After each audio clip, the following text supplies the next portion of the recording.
நாம் இந்த நாட்களிலே காலங்களை குறித்து படித்துக் கொண்டிருக்கிறோம். அதில் முதலாவது காலம் தூதர்களின் காலம், இரண்டாவது காலம்தான் குற்றமறியாமையின் காலம். இந்த குற்றமறியாமையின் காலம் என்றால் ஆதாமும் ஏவாளும் பாவம் செய்யும் முன்னே அவர்கள் எப்படிப்பட்டவர்களாக இருந்தார்கள் என்பதை பற்றி நாம் படிக்கக்கூடிய காலம்தான் குற்றமறியாமையின் காலம்.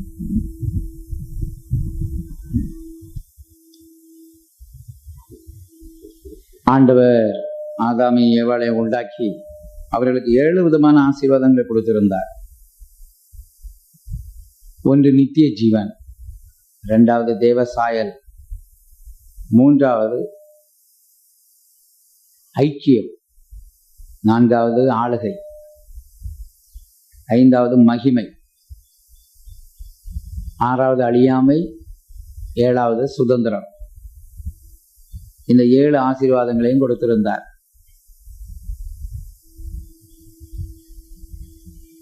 அந்த 7 ஆசீர்வாதங்களும் அவருக்கு இருந்ததை பற்றியும், பிறகு பாவம் செய்த பின்பு அந்த 7 காரியங்களை இழந்ததை பற்றியும், திரும்ப ஆண்டவர் அந்த 7 ஆசீர்வாதங்களை நமக்கு எப்படி தருகிறார் என்பதை பற்றியும் நாம் படிக்க வேண்டும்.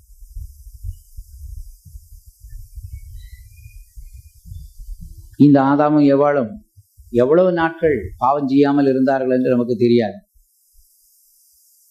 எப்படியும் சில வாரங்கள், சில மாதங்கள், சில வருஷங்கள் அவர்கள் பாவம் செய்யாமல் இருந்திருக்கக்கூடும். முதலாவது, அவர்கள் நித்திய ஜீவன் உடையவர்களாக இருந்தார்கள் என்பதை எப்படி அறிகிறோம் என்றால், ஆதியாகமம் 2ஆம் அதிகாரம் 7ஆம் வசனத்திலே தேவன் மனுஷனை மண்ணினாலே உருவாக்கி அவன் நாசியிலே ஜீவ சுவாசத்தை ஊதினார், மனிதன் ஜீவாத்மாவானான் என்று எழுதியிருக்கிறார்.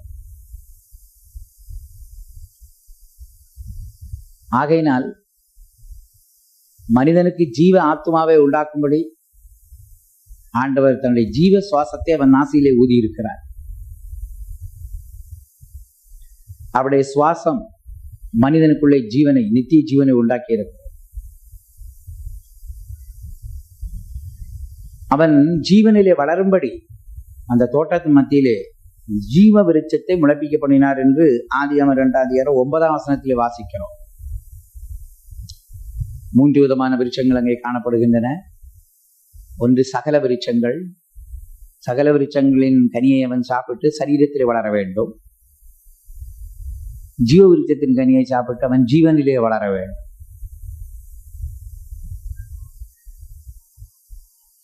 நன்மை தீமை பகுத்தறியக்கூடிய விருட்சத்தின் கனியை அவன் புசிக்க கூடாது, புசிக்கும் நாளிலே அவன் சாகவே சாவான் என்று கர்த்தர் சொல்லியிருந்தார்.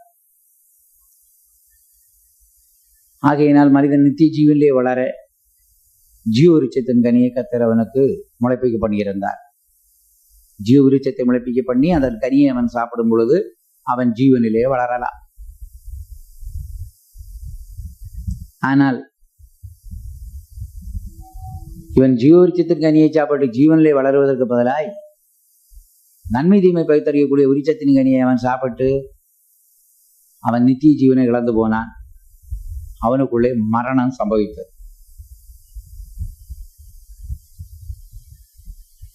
பாவம் மனிதனுக்குள்ளே மரணத்தை உண்டாக்குகிறது என்று ரோமர் 6ஆம் அதிகாரம் 23ஆம் வசனத்திலே வாசிக்கிறோம். பாவத்தின் சம்பளம் மரணம், தேவனுடைய கிருபை வரமோ நம்முடைய கர்த்தராகிய இயேசு கிறிஸ்துவினால் உண்டான நித்திய ஜீவன். எசேக்கியேல் 18ஆம் அதிகாரம் 4ஆம் வசனத்திலே பாவம் செய்கிற ஆத்துமா சாகும் என்று எழுதியிருக்கிறது. ஆகையினாலே மனிதன் பாவம் செய்த உடனே ஆத்துமாவிலே சாவு உண்டாகி விடுகிறது. இதைத்தான் ஆதாமுடைய வாழ்க்கையிலே நாம் பார்க்கிறோம். ஆண்டவர் சொன்னார், அந்த விலக்கப்பட்ட விருட்சத்தின் கனியை சாப்பிடும் நாளில் சாகவே சாவாய். அவன் அந்த விலக்கப்பட்ட விருட்சத்தின் கனியை சாப்பிட்ட உடனே சரீரத்தில் சாகவில்லை, அவன் ஆத்துமாவிலே செத்தார். அதற்கு பிறகு 930 வருடங்களுக்கு பிறகுதான் அவன் சரீரத்திலே மரணமடைந்தான். இந்த சாவு என்று சொன்னால் என்ன? அது சாவு என்று சொன்னால் பிரிவு என்று அர்த்தம். சரீர பிரகாரமான மரணத்திலே ஆத்மா சரீரத்தை விட்டு பிரிந்து போகிறது.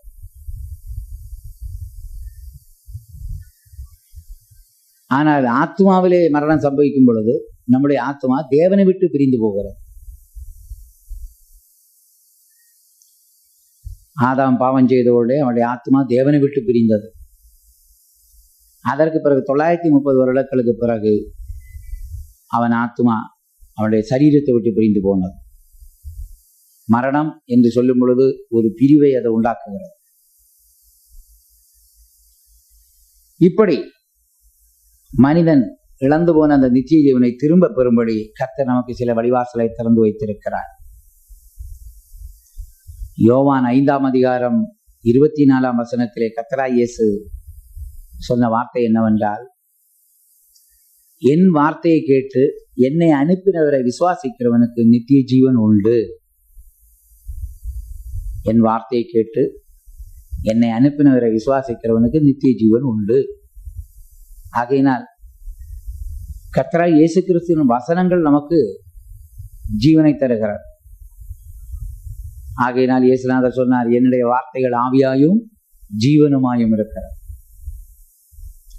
இதே காரியத்தை தான் பிற்காலத்திலே அப்போஸ்தலனாகிய பவுல் தீமோத்தேயுவுக்கு எழுதுகிறார். 2 தீமோத்தேயு 1ஆம் அதிகாரம் 10ஆம் வசனத்திலே, அவர் மரணத்தை பரிகரித்து ஜீவனையும் அழியாமையும் அவர் சுவிசேஷத்தால் வெளியரங்கமாக்கினார். அவர் மரணத்தை பரிகரித்து ஜீவனை அழியாமையும் சுவிசேஷத்தால் வெளியரங்கமாக்கினார். இப்ப சுவிசேஷம் மரணத்தை பரிகரிக்கிறது, மனிதனுக்குள்ளே ஜீவனை அழியாமையை உண்டாக்குகிறது. சுவிசேஷத்துக்கு அவ்வளவு வல்லமை இருக்கிறது. தேவனுடைய வசனத்துக்கு உயிர்ப்பிக்கக்கூடிய வல்லமை இருக்கிறது. ஜீவனை கொடுக்கக்கூடிய வல்லமை இருக்கிறது. எழுத்துக்குரிய பிரகாரமாய் பார்க்கும் பொழுது செத்துப்போன லாசருவை கர்த்தராகிய இயேசு கிறிஸ்து தன்னுடைய வசனத்தால் உயிரோடு எழுப்பிவிட்டார். அவன் மரித்து 4 நாளாயிற்று. சொந்த சகோதரியே 4 நாளாயிற்றே, நாற்றம் எடுக்குமே என்று சொல்லுகிறாள். ஆனால் கர்த்தராகிய இயேசுவுக்கு ஒரு விசுவாசம் இருந்தது. என்ன? மரித்தோரையும் உயிரோடு எழுப்ப முடியும்.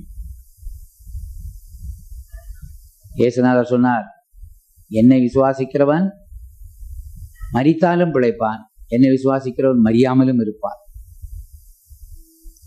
பிறகு கல்லறை போய் கர்த்தராகிய இயேசு அந்த கல்லறையை மூடி இருந்ததான கல்லை புரட்டி போட சொல்லிவிட்டு, லாசருவே வெளியே வா என்று சொன்னார். அந்த 3 வார்த்தையிலே லாசரு வெளியே வந்தார். அவ எழுத்துக்குரிய மரணத்தையே பரிகரிக்கக்கூடிய வல்லமை இயேசுவின் வார்த்தைக்கு இருக்கிறது.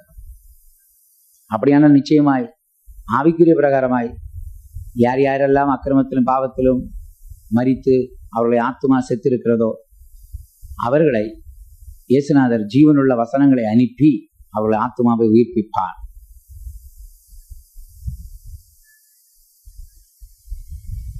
இரண்டாவது, ஆதாம் தேவ சாயல் உள்ளவனாய் இருந்தான். ஆதியாகமம் 1ஆம் அதிகாரம் 26ஆம் வசனத்தின் துவக்கத்தில் என்ன சொல்லி இருக்கிறது? பின்பு தேவன் நமது சாயலாகவும் நமது ரூபத்தின்படியே இம்மனிதனை உண்டாக்குவோமாக என்றார். அப்படியானால் மனிதன் தேவ சாயலின்படி உண்டாக்கப்பட்டான்.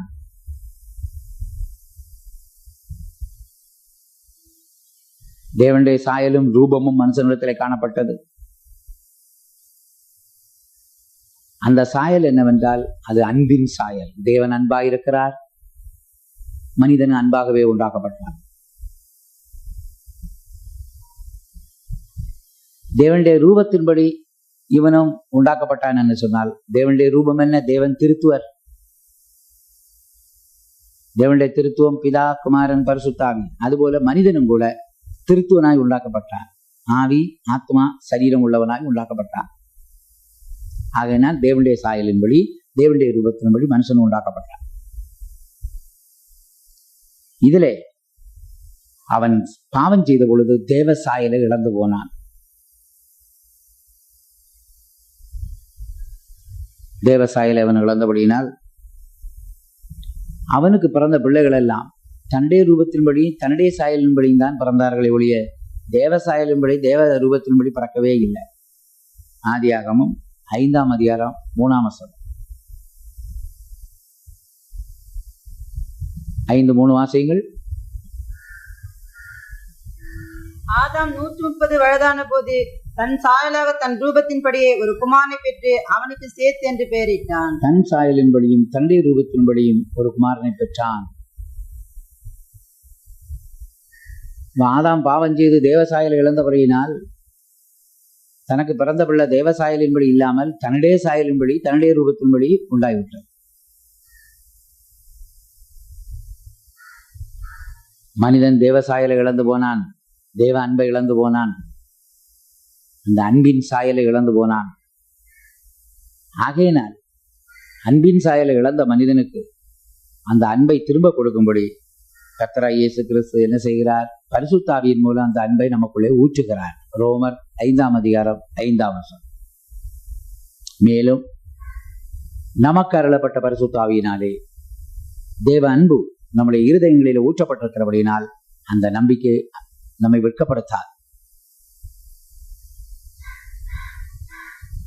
ஆகையினால் மனிதன் பரிசுத்த ஆவியின் மூலமாக அவனுக்குள்ளே தேவ அன்பு ஊற்றப்படுகிறது.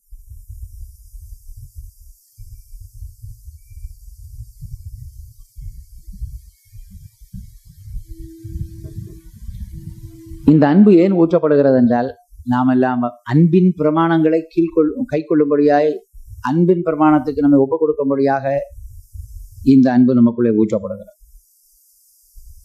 ஒருமுறை கர்த்தராகிய இயேசுவிடத்தில் ஒருவன் வந்து கேட்டான், கற்பனைகளில் பிரதான கற்பனை என்ன கற்பனை? இயேசு கிறிஸ்து சொன்னார், உன் முழு சிந்தையோடும் முழு ஆத்மாவோடும் முழு இருதயத்தோடும் முழு பலத்தோடும் உன் தேவனாகிய கர்த்தரிடத்தில் அன்பு கூறுவாயாக. அதற்கொப்பனையான 2ஆம் கற்பனையானது, நீ உன்னை போல பிறனை நேசி. இந்த 2 கற்பனைகளிலே முழு நியாயப்பிரமாணமும் தீர்க்க தரிசனங்களும் அடங்கி இருக்கிறது என்று கூறினார். ஆனால் மனிதன் அன்பின் பிரமாணத்தை பெற்றிருந்தானே ஒழிய அன்பினால் அந்த கற்பனைகளின்படி ஜீவிக்க அவனால் முடியாமல் இருந்தது. அன்பின் கற்பனைகளை கை கொள்ளவோ அன்பின் பிரமாணத்துக்கு ஒப்புக் கொடுக்கவோ அவனால் முடியாமல் இருந்தது. காரணம், அவனுக்குள்ளே அன்பு ஊற்றப்படவில்லை. ஆண்டவராகிய இயேசு இந்த உலகத்தில் இருக்கும்போது அன்பின் பிரமாணத்தை கொடுத்தார். ஆனால் மரித்து அடக்கம் பண்ணப்பட்டு 3ஆம் நாள் உயிரோடு எழுந்து பரலோகம் சென்ற பொழுது பிதாவிடத்திலிருந்து அந்த தேவ அன்பை வாங்கி ஜனங்களை உள்ளத்திலே ஊற்றினார். முதலாய் 120 பேர் தேவ அன்பினால் நிரப்பப்பட்டார்.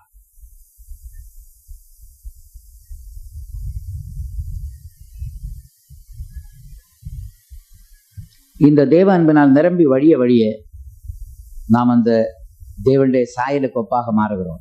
தேவனுடைய சாயல் அன்பு. அன்பின் சாயலுக்கு நாம் கடந்து வர வேண்டும்.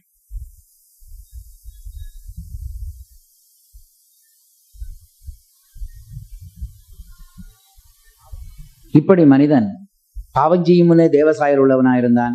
பாவம் செய்த பின்பு தேவசாயல் இழந்தான். அந்த இழந்து போன தேவசாயலை திரும்படி கர்த்தர் பரிசுத்த ஆவியின் மூலம் தேவ அன்பை நமக்குள்ளே ஊற்றி அன்பின் பிரமாணங்களை நமக்கு தந்திருக்கிறார். அந்த பிரமாணங்களை கை கொள்ளும் பொழுது அவருடைய சாயல் நமக்குள்ளே உண்டாகிறது. 3வது, மனிதன் ஐக்கியம் உள்ளவனாயிருந்தான். யாரோடு ஐக்கியம் உள்ளவனாயிருந்தான்? மனிதன் தேவனோடு ஐக்கியம் உள்ளவனாயிருந்தான். மனிதன் மனுஷியோடு ஐக்கியம் உள்ளவனாயிருந்தான். மனிதன் மிருகங்களோடும் பறவைகளோடும் ஐக்கியம் உள்ளவனாயிருந்தான். தேவனோடு ஐக்கியமாயிருந்தான் என்று எப்படி தெரிகிறது? ஆதியாகமம் 3ஆம் அதிகாரம் 8ஆம் வசனத்தின் முற்பகுதியில் சொல்லி இருக்கிறது. தேவனானவர் பகலில் குளிர்ச்சியான நேரத்திலே தோட்டத்திலே உலாவிக் கொண்டிருந்தார். பகலில் குளிர்ச்சியான நேரத்திலே தோட்டத்திலே தேவன் உலாவிக் கொண்டிருந்தார். தேவனுடைய சத்தத்தை அவன் கேட்பது வழக்கம். தேவனுக்கு மனிதனுக்கு ஐக்கியமா இருந்தபடியினால் பகலில் குளிர்ச்சியான நேரத்திலே அவர் தோட்டத்துக்கு வருவதும் மனுஷனோடு சஞ்சரிப்பதும் மனுஷன் அவரோடு சஞ்சரிப்பதும் வழக்கமாக இருந்தது.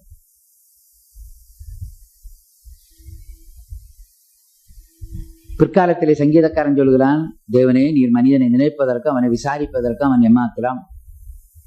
ஆகையினால் தினந்தோறும் தோட்டத்திலே தேவன் வருவதற்கு காரணம் என்னவென்றால் மனிதனை அவர் விசாரிப்பார்.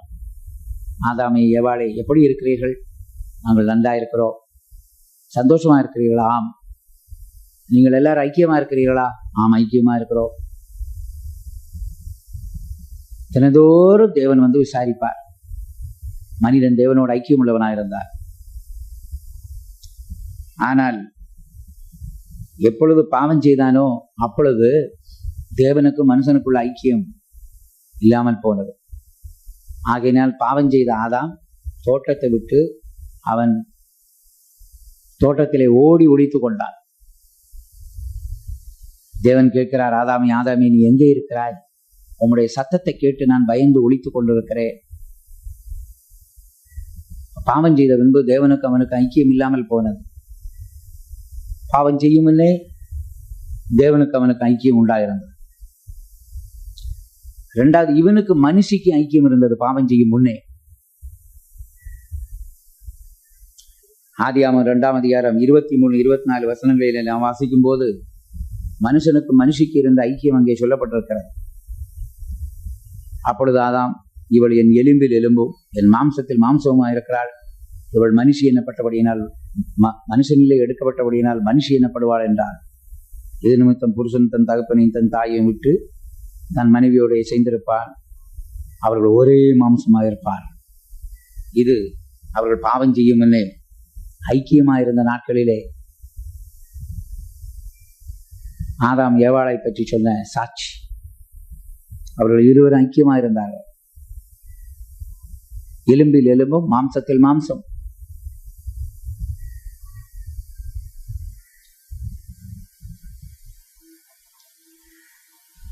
ஆனால் பாவம் செய்த பின்பு அவன் சொல்லுகிற வார்த்தையை நாம் வேதத்திலே படிக்கிறோம். பாவம் செய்த பின்பு 3ஆம் அதிகாரம் ஆதியாகமம் 3ஆம் அதிகாரம் 12ஆம் வசனத்திலே சொல்லுகிறார். ஆண்டவர் கேட்கிறார், ஆதாமே விலக்கப்பட்ட விருட்சத்தின் கனியை நீ புசித்தாயோ? அதற்கு ஆதாம் என்ன சொல்லுகிறான் என்றால், என்னுடனே இருக்கும்படி தேவரீர் தந்த ஸ்திரியானவள் அவ்விருட்சத்தின் கனியை எனக்கு கொடுத்தால் நான் புசித்தேன். தேவரீர் தந்த ஸ்திரீ என்று சொல்லுகிறாள். தேவரீர் தந்த ஸ்திரீ, இவள் என் எலும்பில் எலும்பும் மாம்சத்தில் மாம்சமாக இருக்கிறாள் என்று சொல்லிவிட்டு இப்பொழுது தேவரீர் தந்த ஸ்திரீ என்று சொல்லி அவள் மேல் குற்றம் சாட்டுகிறாள். இதிலிருந்து விளங்கிக் கொள்கிறோம், ஆதாமுக்கு ஏவாளுக்கும் உள்ள ஐக்கியம் அவர்கள் இழந்து விட்டார். பாவம் செய்யும் முன்னே ஆதாமுக்கும் மிருகங்கள் பறவைகளுக்கு ஐக்கியம் இருந்தது. அதை ஆதியாகமம் 2ஆம் அதிகாரம் 19, 20 வசனங்களில் இருந்து நாம் விளங்கிக் கொள்கிறோம். தேவனாகிய கர்த்தர் வெளியின் சகலவித மிருகங்களையும் ஆகாயத்தின் சகலவித பறவைகளையும் மண்ணினாலே உருவாக்கி ஆதாம் அவைகளுக்கு என்ன பெயரிடுவான் என்று பார்க்கும்படி அவைகளை அவனிடத்தில் கொண்டு வந்தார். அந்தந்த ஜீவ ஜந்துக்கு ஆதாம் எந்தெந்த பெயரிட்டானோ அதுவே அதற்கு பேராயிற்று.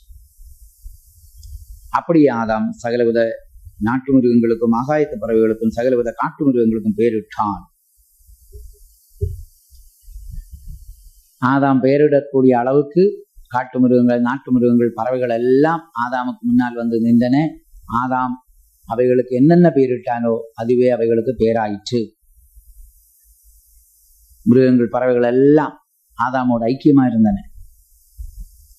ஆதாம் போடுகிற பேர் எங்களுக்கு போதும் என்று சொல்லக்கூடிய அளவுக்கு ஆதாமோட ஐக்கியமா இருந்து ஆதாமுக்கு முன்னே வந்து நின்றன. ஆனால் இப்பொழுது நாம் நடைமுறையிலே பார்க்கும் பொழுது ஆதாம் பாவம் செய்த பின்பு மிருகங்கள், பறவைகள், ஊரும் பிராணிகள் எல்லாம் மனுஷனுக்கு கீழ்ப்படிய முடியாமல் இருக்கின்றன.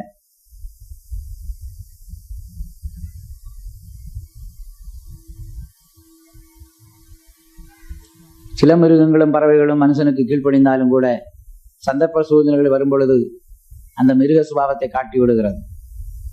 பறவைகளும் அவைகளுடைய சுபாவத்தை காட்டி விடுகின்றன.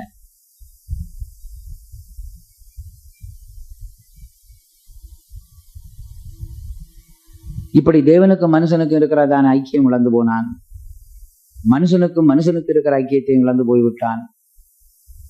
மிருகங்கள், பறவைகள், ஊரும் பிராணிகளோடு இருந்த ஐக்கியத்தையும் மனுஷன் இழந்து போனான். ஆண்டவர் என்ன செய்ய போகிறார்? இந்த நாட்களில் என்ன செய்து கொண்டிருக்கிறார்? முதலாவது தெய்வத்துக்கும் மனுஷனுக்கும் இடையே சமாதானத்தை உண்டாக்குகிறார். மனிதனுக்கு தேவனுக்கும் இடையே சமாதானத்தை உண்டாக்க, ஐக்கியத்தை உண்டாக்க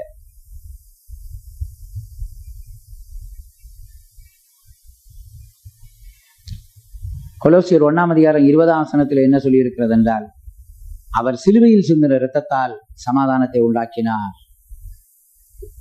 கர்த்தராகிய இயேசு சிலுவையில் சிந்தின இரத்தத்தால் சமாதானத்தை உண்டாக்கி இருக்கிறார். அப்படியானால் கர்த்தராகிய இயேசு சிலுவையில் இரத்தம் சிந்தினபடியினால் நமக்கும் தேவனுக்கும் இடையே சமாதானத்தை அவர் உண்டாக்கி இருக்கிறார். இனிமேல் ரோமர் 5:1 என்ன சொல்லி இருக்கிறது? இவ்விதமாய் நாம் விசுவாசத்தினால் நீதிமான்களாக்கப்பட்டிருக்கிறபடியினால் நம்முடைய கர்த்தராகிய இயேசு கிறிஸ்துவின் மூலமாய் தேவனிடத்தில் சமாதானம் பெற்றிருக்கிறோம். கர்த்தராகிய இயேசுதான் நம்மையும் தெய்வத்தையும் சமாதானப்படுத்தினார்.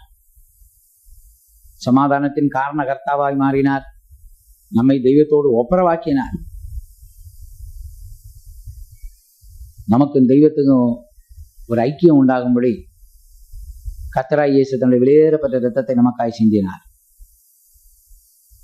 ஆகையினால் தான் ஏசாயா 53:5 சொல்லி இருக்கிறது, நமக்கு சமாதானத்தை உண்டு கொள்ளும் ஆக்கினை அவர் மேல் வந்தது. நம்மையும் தெய்வத்தையும் சமாதானப்படுத்தும்படி, நாம் மனுஷனோடு சமாதானமாகும்படி, நமக்குள்ளே சமாதானம் உண்டாகும்படி கர்த்தராகிய இயேசு ஆக்கினை அடைந்தார். அவர் அடைந்த ஆக்கினை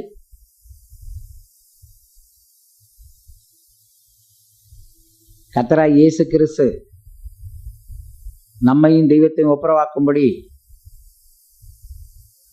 சிலுவையில் இரத்தத்தை சிந்தினார். நமக்கு சமாதானத்தை உண்டு கொண்டபடி ஆக்கினை அடைந்தார். இயேசுநாதர் நொறுக்கப்பட்டது, இயேசுநாதர் கைவிடப்பட்டது, இயேசுவுக்கு தேவன் முகத்தை மறைத்தது, இயேசுவுக்கு தேவன் மௌனம் சாதித்தது, இயேசுவுக்கு தேவன் காது கேளாதவர் போல் இருந்ததெல்லாம் நமக்கு சமாதானத்தை உண்டு கொள்ளும்படி கர்த்தராகிய இயேசு ஆக்கினை அடையும்படியாக நடந்த சம்பவங்கள். ஆகையினால் அவர் ஆக்கினை அடைந்தபடியினால் நாம் சமாதானத்தை பெற்றிருக்கிறோம். இயேசு கைவிட்டபடியினால் தேவன் நமக்கு கை கொடுத்திருக்கிறார். இயேசுவுக்கு முகம் மறைக்கப்பட்டபடியினால் நமக்கு தேவன் முகத்தை காட்டுகிறார். இயேசுவுக்கு மௌனம் சாதித்தபடியினால் தேவன் நம்மோடு பேசுகிறார். இயேசுவுக்கு காது கேளாதவர் போல் இருந்தபடியினால் நம்முடைய ஜெபங்களுக்கு கர்த்தர் செவி சாய்க்கிறார்.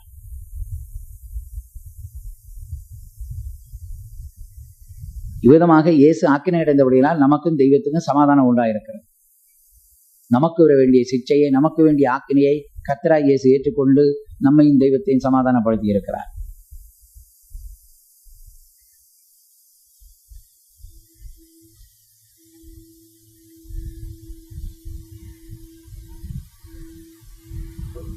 ஆகையினால்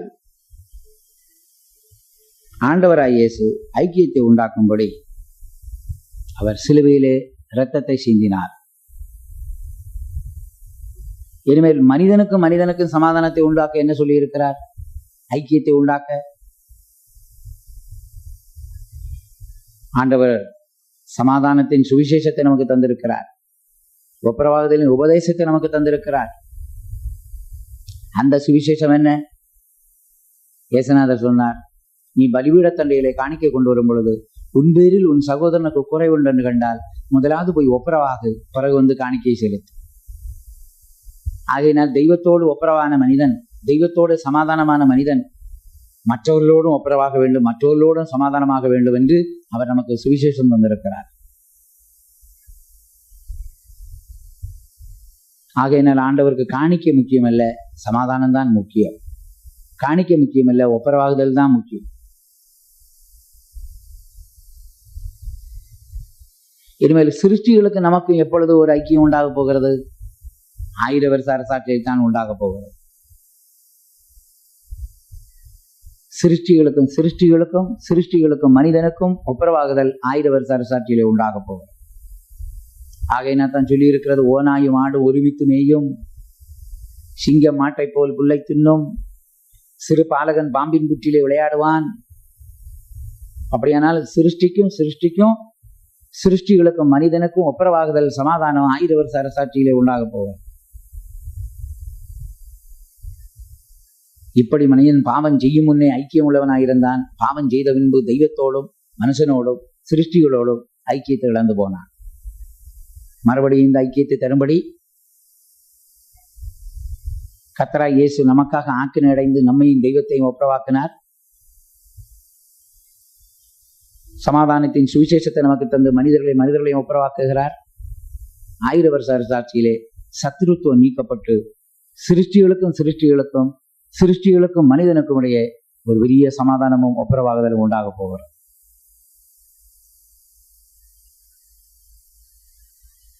நாலாவது மனிதன் ஆளுகையை உடையவனாயிருந்தான். மனிதனுக்கு ஆளுகையை கர்த்தர் கொடுத்தார்.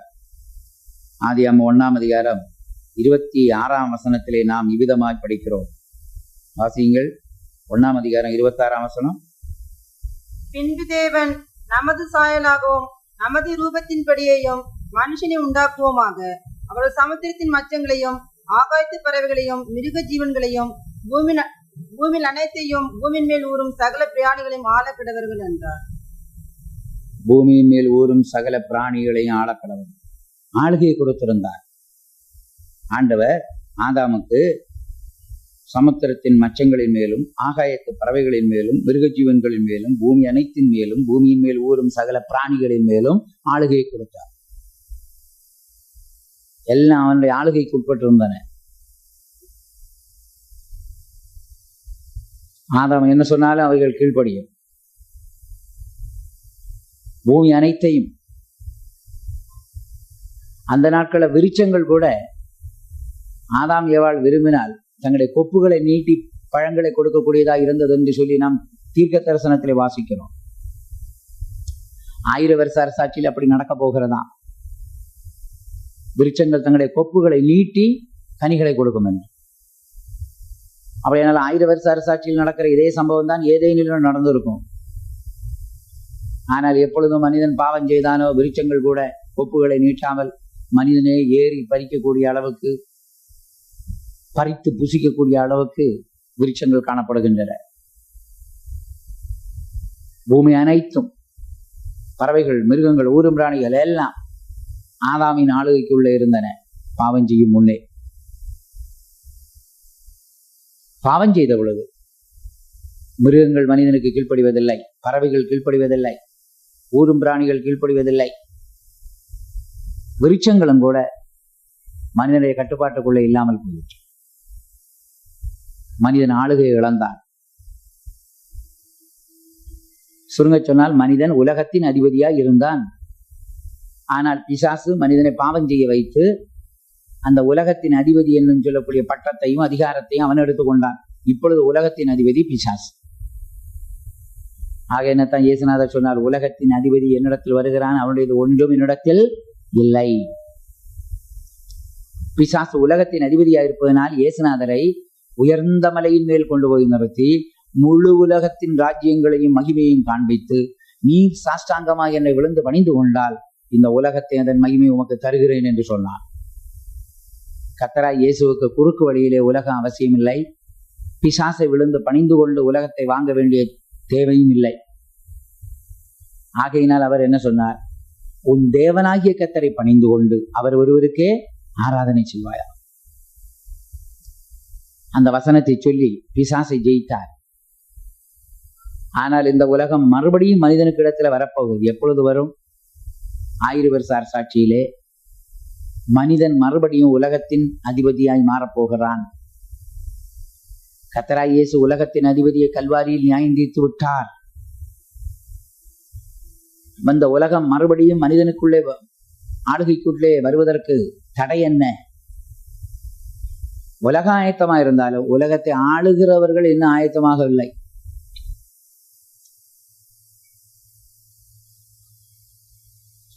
ஒரு கூட்டம் பரிசுத்தவான்கள் இந்த உலகத்தை ஆளக்கூடியவர்களாய் மாறினால் ஒழிய ஆண்டவராய் இயேசு வரப்போவதும் இல்லை, அந்தி கிறிஸ்துவின் ஆளுகை தொடங்க போவதும் இல்லை, 1000 வருஷ அரசாட்சி ஏற்பட போவதும் இல்லை. ஆகையினால் இப்ப முக்கியமான ஒரு வேலை என்ன நடந்து கொண்டிருக்கிறது? உலகத்தை ஆளக்கூடிய ஆளுநர்கள், உலகத்தை ஆளக்கூடிய ராஜாக்களை கர்த்தர் இப்பொழுது உருவாக்கி கொண்டே இருக்கிறார். நாம் ராஜாக்களும் ஆசாரியருமாயிருந்து 1000 வருஷ அரசாட்சியிலே ஆளுகை செய்ய வேண்டுமானால் இப்பொழுதே கர்த்தர் அதற்குரிய பயிற்சியை நமக்கு தருகிறார். உலகத்தை ஆளும் முன்னே கர்த்தர் முதலாவது நம்மை ஆளும்படி பயிற்சி கொடுக்கிறார். நாம் நம்மை ஆண்டு விட்டோம் என்றால் வரும் உலகத்திலே வருங்காலத்திலே நாம் மற்றவர்களை ஆள முடியும். 1000 வருஷ அரசாட்சியிலே யூதர்கள் தான் குடிமக்களாக இருப்பார்கள், சில புறஜாதிகளும் இருப்பார்கள். அவளை எல்லாரும் ஆள வேண்டுமானால் இந்த உலகத்தில் இருக்கும் பொழுதே நாம் நம்மை ஆள வேண்டும். நம்முடைய சிந்தையை ஆள வேண்டும், நம்முடைய பார்வையிலே, பேச்சிலே, கேள்வியிலே ஆளுகை வேண்டும், நம்முடைய விருப்பங்களிலே ஆளுகை தேவை, நம்முடைய கிரியையிலும் நடத்தையிலும் ஆளுகை தேவை. மனிதன் ஆளுகையை இழந்தார் பாவம் செய்த உடனே. ஆகையினால் பிசாசு உலகத்தின் அதிபதியாக மாறிவிட்டான். மறுபடியும் இந்த ஆளுகையை பெற்றுக்கொள்ள கர்த்தர் ஒரு அருமையான வசனம் அப்போஸ்தலனாகிய பவுல் தீமோத்தேயுக்கு எழுதுகிறார். 2 தீமோத்தேயு 2ஆம் அதிகாரம் 12ஆம் வசனம். நாம் அவரோடு கூட பாடுபட்டால் அவரோடு கூட ஆளுகையும் செய்வோம். அவரோடு கூட பாடுபட்டால் அவரோடு கூட ஆளுகை செய்வோம். மனுஷன் பாடுபடாமலே ஆளுகையை கர்த்தர் கொடுத்தபடியினால் அவனுக்கு ஆளுகையின் மேன்மை தெரியவே இல்லை. அதனால் இந்த நாட்களில் சரியான ஒரு பாடுகளின் ஜீவித்து கர்த்தர் நம்மை கடந்து போக செய்து அதற்கு பிறகு ஆளுகையை நமக்கு தருவாரானால் அந்த ஆளுகையின் மேன்மை என்ன, மகத்துவம் என்ன என்பதை நாம் விளங்கிக் கொள்ளலாம்.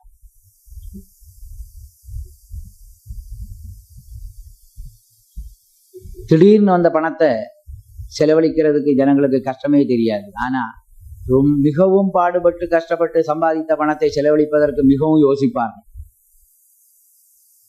அதனால்தான் சில பெற்றோர்கள் பிள்ளைகளை பார்த்து சொல்வார்கள், நான் எவ்வளவு நெற்றி வேர்வை நிலத்துல சிந்தி மிகவும் பாடுபட்டு இந்த பணத்தை சம்பாதித்தேன், இந்த பணத்தின் அருமை உங்களுக்கு தெரியவில்லையே என்று சொல்லி பிள்ளைகளை பிடித்து திட்டுவார்கள்.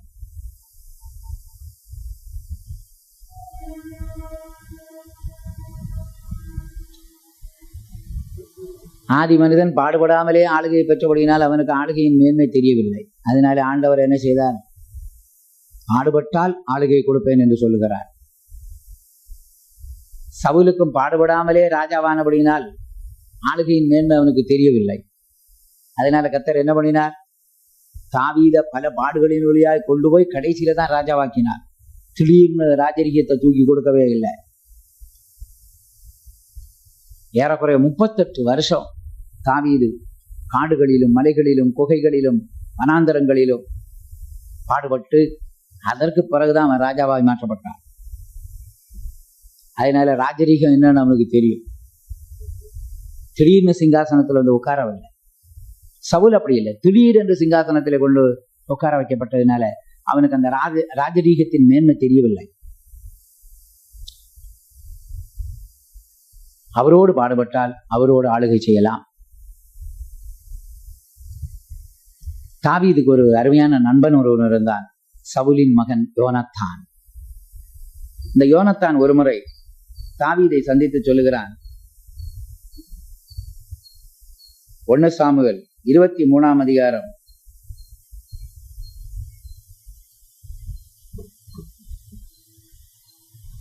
16 முதல் 18 வசனங்களை வாசிக்கும் போது 16 முதல் 18 வசனங்களை வாசிக்கும் போது இந்த தாவீதை பார்த்து யோனத்தான் என்ன சொன்னான் என்று அங்கே விளங்குகிறது. யோனத்தான் சொல்லுகிறான், தாவீதே, நீர்தான் ராஜாவாய் இருப்பீர். அப்படி நீர் ராஜாவாய் வரும்பொழுது நான் 2ஆம் ஸ்தானத்திலே இருப்பேன் என்று சொன்னான். தாவீது அதற்கு சம்மதித்து 2 பேரும் உடன்படிக்கை பண்ணினார்கள். கடைசியில் உடன்படிக்கை முடிந்த உடனே தாவீது காட்டுக்கு போனான், யோனத்தான் வீட்டுக்கு போனான் என்று எழுதியிருக்கிறது. உடன்படிக்கை நல்ல உடன்படிக்கை தான். ஆனால் தாவீதோடு கூட பாடுபடுவதற்கு யோனத்தானுக்கு விருப்பம் இல்லை. யோனத்தான் காட்டுக்கு போனான், யோனத்தான் வீட்டுக்கு போனான், தாவீது காட்டுக்கு போனான்.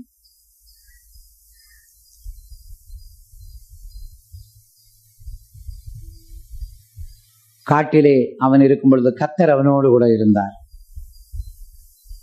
ஆனா வீட்டுக்கு போன யோனாத்தான் யாரோடு போயிருந்தான்? சவுலோடு சேர்ந்திருந்தான். ராஜபோஜனம் சாப்பிட்டான், பஞ்சுமத்தையிலே படுத்தான், சவுலோடு கூட இருந்தான்,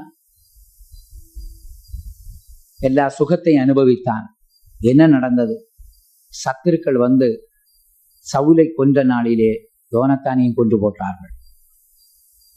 ஆனால் காட்டில் இருந்த தாவீதோ பாதுகாக்கப்பட்டான். காரணம் என்ன? அந்த தாவீதோடு கூட கர்த்தர் இருந்தார். தாவீதோடு கூட கர்த்தர் இருந்தபடியினால் தாவீதுக்கு எந்த விதமான தாக்குதலும் வரவில்லை, மரணமும் வரவில்லை. யோனத்தான் சவுலோடு கூட இருந்தபடியினால், சுகஜீவியத்துக்கு இடம் கொடுத்தபடியினால், இந்த யோனத்தான் சவுல் மரித்த அதே நாளிலே யோனத்தானும் மரித்து போனான். ஆகையினால் பிரியமானவர்களே, பவுல் எவ்வளவு அருமையாய் சொல்கிறார், நாம் அவரோடு கூட பாடுபடுவோமானால் அவரோடு கூட ஆளுகையும் செய்வோம். கர்த்தர் இந்த ஆளுகையை நமக்கு திரும்ப தரும்படியாய் பாடுகளின் ஜீவியத்தை நமக்கு வைத்திருக்கிறார். அதனால பாடுகளை பெற்று சந்தோஷமா பொறுமையோடு பாடுகளை சகித்தான் நிச்சயமாய் ஆண்டவரோடு கூட ஆளுகையை செய்யலாம் என்று நமக்கு நன்றாய் விளங்குகிறார்.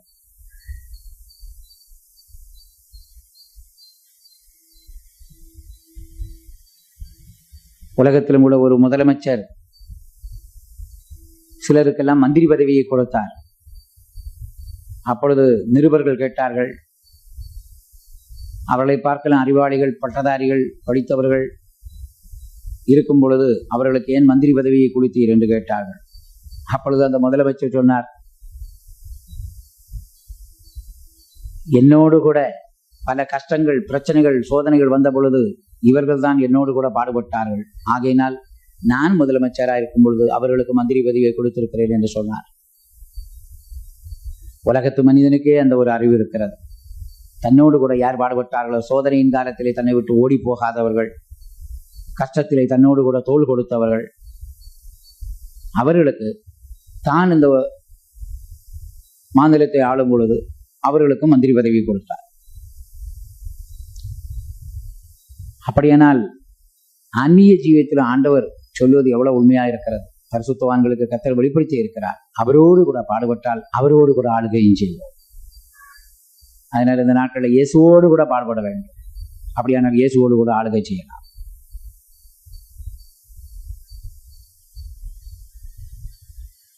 ஐந்தாவது, இந்த ஆதாம் மகிமை உள்ளவனாய் இருந்தான். ஆதியாகமம் 2ஆம் அதிகாரம் 25ஆம் வசனத்திலே நாம் வாசிக்கும் பொழுது ஆதாம் மகிமை உள்ளவனாய் இருந்தான் என்று நமக்கு தெரிகிறது. ஆதாமும் அவன் மனைவியுமாகி இருவரும் நிர்வாணிகளாயிருந்தும் வெட்கப்படாதிருந்தார்கள். காரணம் என்ன? அவர்கள் நிர்வாணியாயிருந்தாலும் தேவ மகிமை அவர்களை மூடியிருந்தது. மகிமையினால் மூடப்பட்டிருந்தார். தேவ மகிமை அவர்களை மூடியிருந்தபடியினால் அவர்களை வெட்கமே வரல.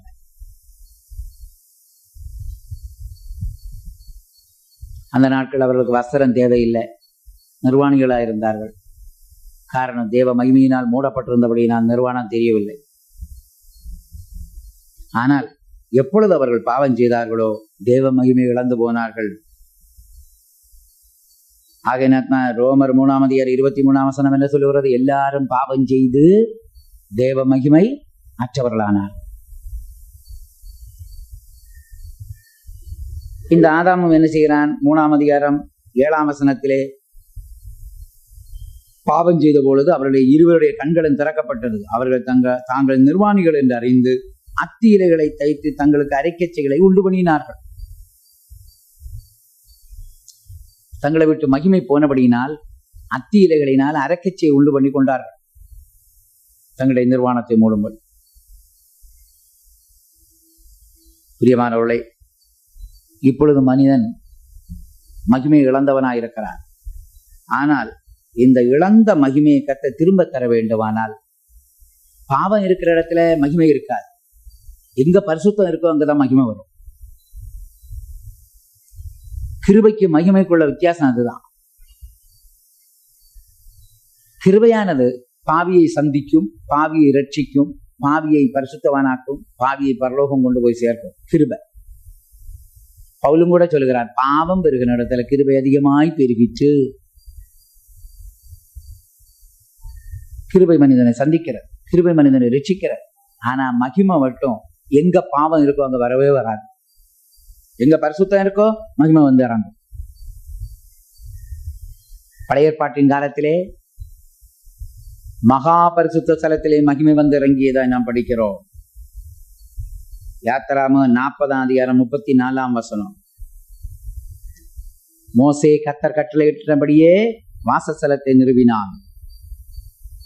அப்பொழுது ஒரு மேகம் ஆசரிப்பு கூடாரத்தை மூடினது. கர்த்தருடைய மகிமை வாசஸ்தலத்தை நிரப்பிற்று. அந்த மகிமை எங்கே வந்திறங்கியது? மகா பரிசுத்த ஸ்தலத்திலே.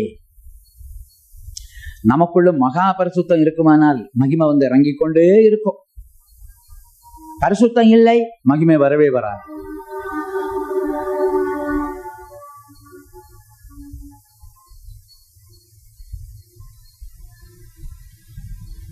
நாம் மகிமை அடைந்த சபையாய் மாற வேண்டுமா?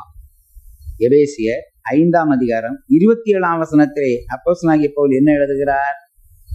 கர்த்தராகிய இயேசு கிறிஸ்து தம்மை எப்படிப்பட்ட சபைக்காக ஒப்பு கொடுத்தார் என்பதை அவர் தெளிவாய் எழுதுகிறார். அவர் சொல்லுகிறார், கரை திரை முதலானவைகள் ஒன்றும் இல்லாமல் பரிசுத்தமும் பிழையற்றதுமான மகிமை உள்ள சபையாக அதை தமக்கு நிறுத்திக் கொள்வதற்கு தம்மை தாமே அதற்காக ஒப்பு கொடுத்தார்.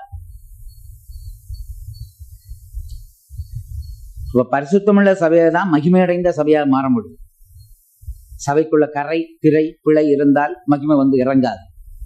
இந்த கரை நீக்கப்பட்டு திரை நீக்கப்பட்டு பிழை நீக்கப்பட்டு பரிசுத்தமுள்ள சபையாய் மாறும் பொழுது அது மகிமையடைந்த சபையாய் மாறுகிறது.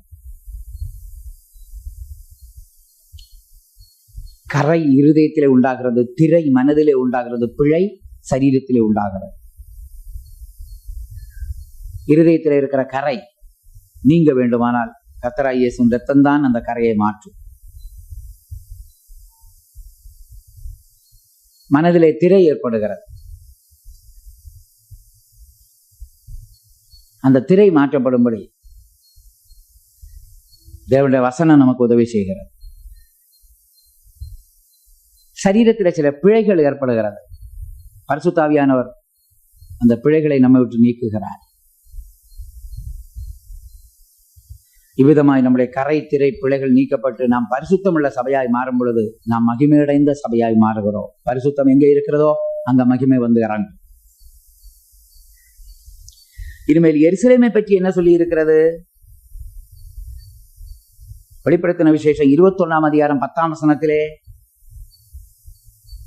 பத்மதீவில் இருந்த யோவானுக்கு ஆண்டவர் எருசலேமை காட்டினார். அந்த எருசலேம் எப்படிப்பட்ட எருசலேம் என்று சொல்லப்படுகிறது என்றால், பெரிதும் உயரவுமான ஒரு பர்வதத்தின் மேல் என்னை ஆவியிலே கொண்டு போய் தேவனுடைய மகிமையை அடைந்த எருசலேமாகிய பரிசுத்த நகரம் பரலோகத்தை விட்டு தேவனிடத்திலிருந்து இறங்கி வருவதை எனக்கு காண்பித்தான். பரிசுத்த நகரம்தான் மகிமை அடைந்த எருசலேம். அப்படியானால் நாம் எல்லாரும் பரிசுத்த சபையாய், பரிசுத்தமுள்ள எருசலேமாய், பரிசுத்தமுள்ள நகரமாய் நாம் இருந்தால் மகிமை நம்மேல வந்து இறங்கும். ஆகையினால் மனிதன் இழந்த மகிமையை திரும்ப பெற்றுக்கொள்ள கர்த்தர் நமக்கு பரிசுத்தத்தை உண்டாக்குகிறார். அவருடைய இரத்தத்தாலும் பரிசுத்தம் ஏற்படுகிறது, அவருடைய வசனத்தாலும் பரிசுத்தம், அவருடைய ஆவியினாலும் பரிசுத்தத்தை உண்டாக்குகிறார். இரத்தத்தால் பரிசுத்தத்தை பெற எபிரேயர் 13:12-13 நிந்தையை சுமக்க வேண்டும், பாடுபட வேண்டும்.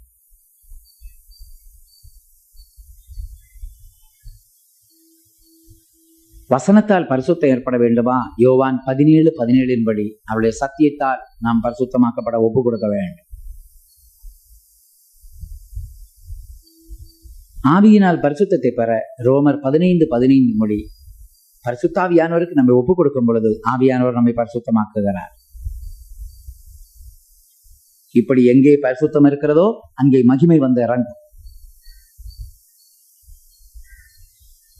ஆறாவதாக, மனிதன் பாவம் செய்யும் முன்னே அழியாமை உள்ளவனாய் இருந்தான். அழியாமை என்று சொன்னால் என்ன? அவனுக்கு வியாதி இல்லை, வயோதிபம் இல்லை, மரணம் இல்லை. அவனுக்கு வியாதி இல்லை, பலவீனம் இல்லை, வயோதிபம் இல்லை, மரணம் இல்லை. ஏதேன்ல வியாதியே இல்லை, பலவீனம் இல்லை, வயோதிபம் இல்லை, மரணமே. ஆனால் பாவம் செய்த உடனே மனிதன் வியாதிப்பட்டான், பலவீனப்பட்டான், வயோதிபத்தை அடைகிறான், மரணம் அடைந்து விடுகிறான். திரும்ப கர்த்தர் நமக்கு இந்த ஆசீர்வாதங்களை திரும்ப தர என்ன செய்கிறார்? வியாதி இல்லாத ஒரு வாழ்க்கை செய்யும்படி கர்த்தராய் இயேசு நமக்காய் தழும்புகளை ஏற்றிருக்கிறார்.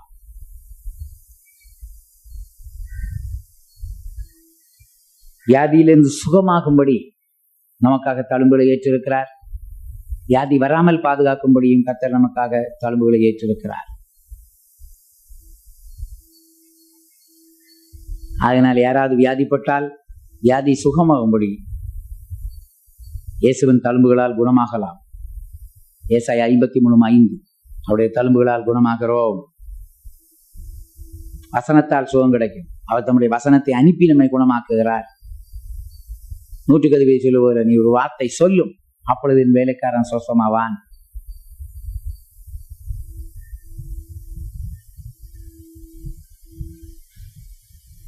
பரிசுத்தாவியினால நமக்கு சுகம் கிடைக்கிறது. ரோமர் 8:11 சாவுக்கு எதுவான சரீரத்தை பரிசுத்தாவியான உயிர்ப்பிப்பா செய்யும்படி கர்த்தர் சில ஏதுக்களை ஏற்படுத்தி வைத்திருக்கிறார். இயேசு நமக்காய் தழும்புகளை ஏற்றது வியாதியை சுகமாக்குறது மட்டுமல்ல, வியாதி வராமலும் பாதுகாக்க அவர் தழும்புகளை ஏற்றார். 1 பேதுரு 2 24 அவருடைய தழும்புகளால் குணமானீர்கள். அந்த விசுவாசம் நமக்கு இருக்கும் பொழுது இயேசு என்னுடைய வியாதிகளை சுமந்தபடியினால் நான் சுமக்க தேவையில்லை, அவருடைய தழும்புகளால் நான் குணமானேன் என்று சொல்லி தெய்வீக ஆரோக்கியத்தை அனுபவிக்கலாம்.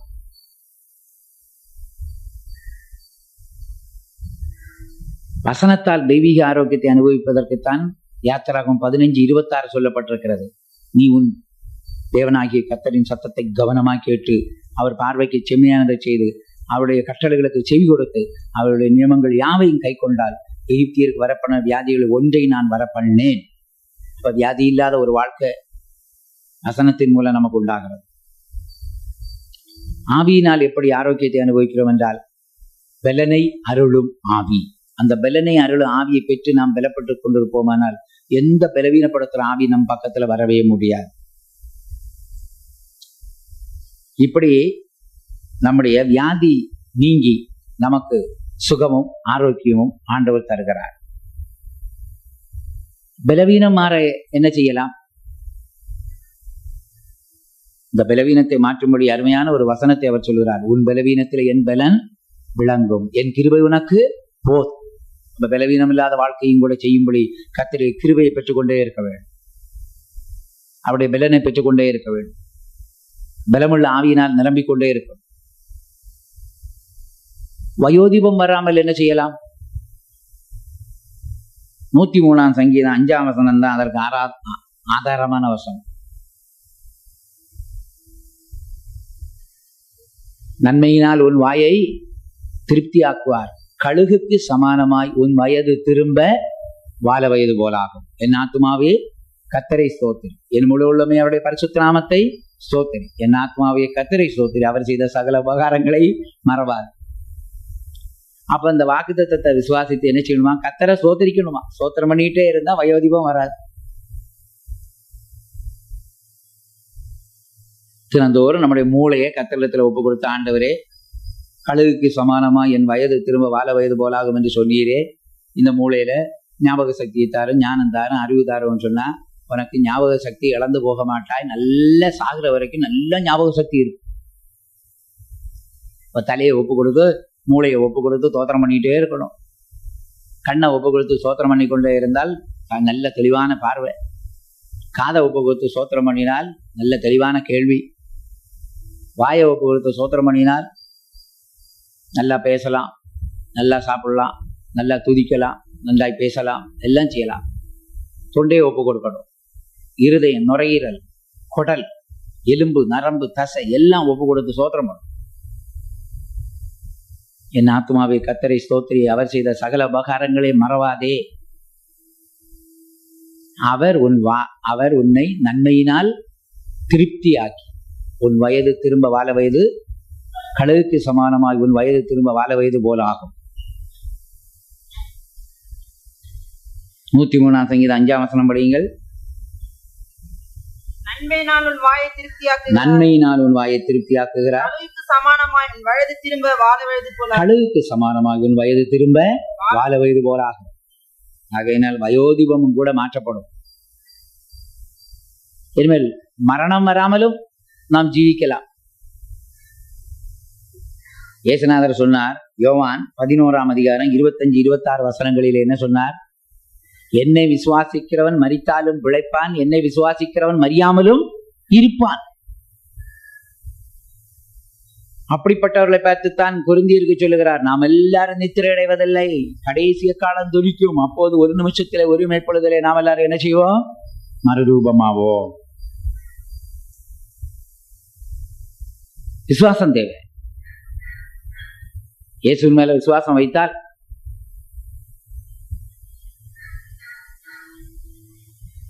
நாம் மரணம் இல்லாமல் ஜீவிக்கக்கூடிய ஒரு அனுபவத்தையும் கத்த தருகிறார். கடைசியில 7வது மனிதன் சுதந்திரம் உள்ளவனாயிருந்தார். மனிதன் எல்லாவற்றுக்கும் சுதந்திரவாளி. கத்த சொன்னார் ஆதாமை பார்த்து, எல்லாம் உனக்கு கையளிக்கப்பட்டிருக்கிறது. அவன் சர்வத்துக்கும் சுதந்திரவாளியாக இருந்தான். ஆனால் மனிதன் பாவம் செய்த பொழுது சுதந்திரங்களை இழந்தான். மீண்டும் எல்லாவற்றையும் சுதந்திரித்துக் கொள்ள ஆண்டவர் ஒரு அருமையான வசனம் நமக்கு தந்திருக்கிறார். 21 அதிகாரம் 7 வசனம் வெளிப்படுத்தல் விசேஷம். ஜெயங்கொள்ளுகிறவன் எல்லாவற்றையும் சுதந்திரித்துக் கொள்வார். ஆகையினால் ஒரு ஜெய ஜீவியம் செய்தால் எல்லாவற்றையும் சுதந்திரிக்கலாம்.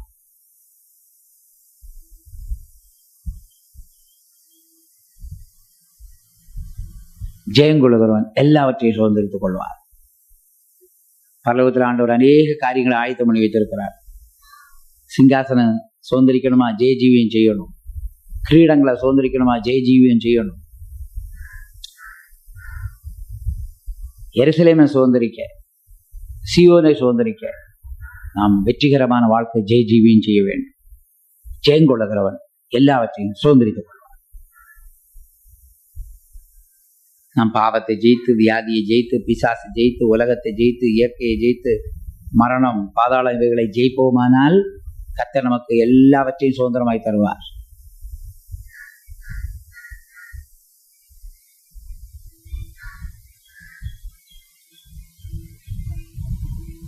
வெற்றியின் வாழ்க்கை இழந்து தோல்விக்குள்ள கடந்து போனால் நாம் சுதந்திரவாளியாக மாற முடியாது.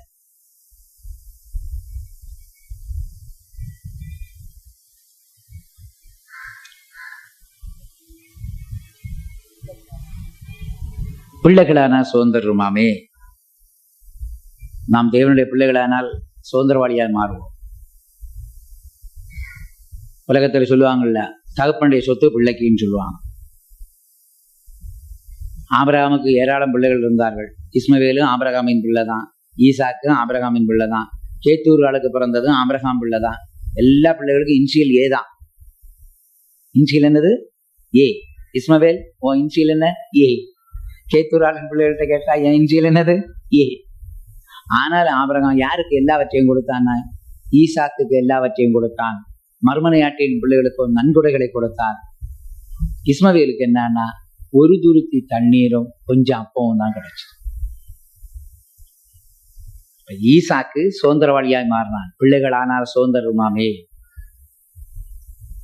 இப்ப புதிய ஏற்பாட்டில் அந்த ஊதாரி மகன் இளையகுமாரன் எல்லாவற்றையும் எடுத்துக்கொண்டு போய்விட்டானே. திரும்பி வரும் பொழுது தகப்பன் ஓடி போய் கட்டி சேர்ந்து பிடித்து முத்தமிட்டு அவனை குளிக்க வச்சு வஸ்திரத்தை மாற்றி மோதிரத்தை போட்டு விருந்து பண்ணினான்.